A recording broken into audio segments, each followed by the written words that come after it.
ناظرین، تذکرہ ہو رہا تھا حضرت حسین ابن منصور حلاج کے بارے میں، تو اس کی ایک قسط آپ تک پہنچی تھی۔ آج دوسری قسط کا آغاز کیا جاتا ہے۔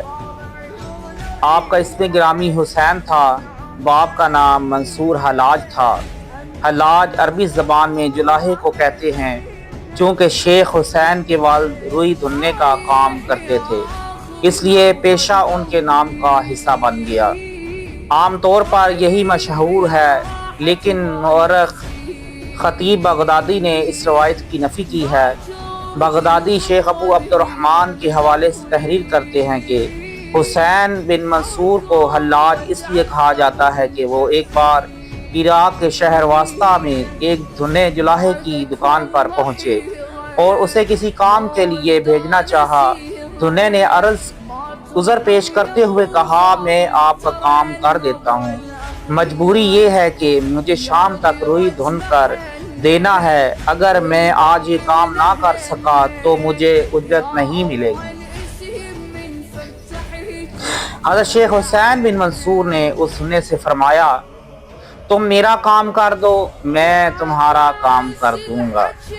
آپ رحمۃ اللہ علیہ کی بات سن کر جلاہا چلا گیا۔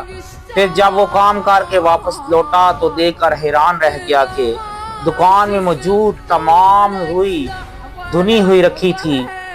یہ روئی کا اتنا بڑا ذخیرہ تھا کہ اسے 2-4 ماہ میں بھی دھننا دشوار تھا۔ پھر اس جلاہے نے دوسرے لوگوں پر یہ راز فاش کر دیا۔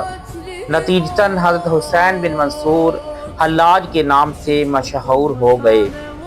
بعض روایتوں کے مطابق حضرت حسین بن منصور اپنی ابتدائی حالت میں اسرار پر گفتگو کرتے تھے، لوگوں کے چھپے ہوئے بھید ظاہر کر دیتے اور مریدوں کے دلوں کی باتیں بتا دیتے تھے، اس لیے پہلے آپ کا نام حلاج الاسرار پڑ گیا، بعد میں حلاج کے لقب سے مشہور ہو گئے۔ بہرحال تاریخ کا یہ بھی بڑا عجیب زاویہ ہے کہ ایک بیٹے نے اپنے باپ کے نام سے شہرت دوام کی۔ حضرت حسین بن منصور حلاج کی تاریخ پیدائش کے بارے میں کوئی معتبر روایت نہیں ملی۔ بعض مورخین نے صرف اندازے اور قیاس کے سہارے 244 ہجری کا سال آپ کا ولادت قرار دیا ہے۔ حضرت منصور حلاج کی کنیت ابو مغیث ہے، مگر مورخ طبری اور خطیب بغدادی کے نزدیک ابو عبداللہ ہے۔ آپ رحمۃ اللہ علیہ کے دادا کا نام ماہمی تھا، جو اپنے عقائد کے اعتبار سے مجوسی آتش پرست تھا۔ ماہمی بیضا کا رہنے والا تھا، جو فارس ایران کا شہر ہے۔ حضرت شیخ حسین کے والد منصور کے حالات کا کسی کو علم نہیں، مگر یہ امر طے شدہ ہے کہ انہوں نے آبائی مذہب چھوڑ کر اسلام قبول کر لیا تھا۔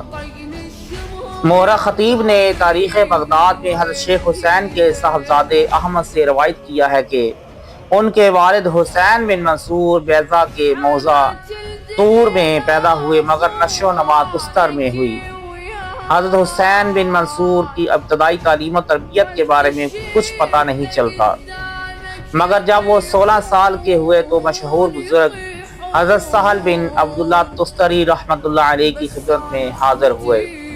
گردش وقت نے حضرت منصور حلاج کو ایک متنازع شخصیت بنا دیا ہے، اس لیے ان بزرگوں کا ذکر ضروری ہے جن کی نگرانی میں حضرت حسین بن منصور حلاج کی روحانی تربیت ہوئی تھی۔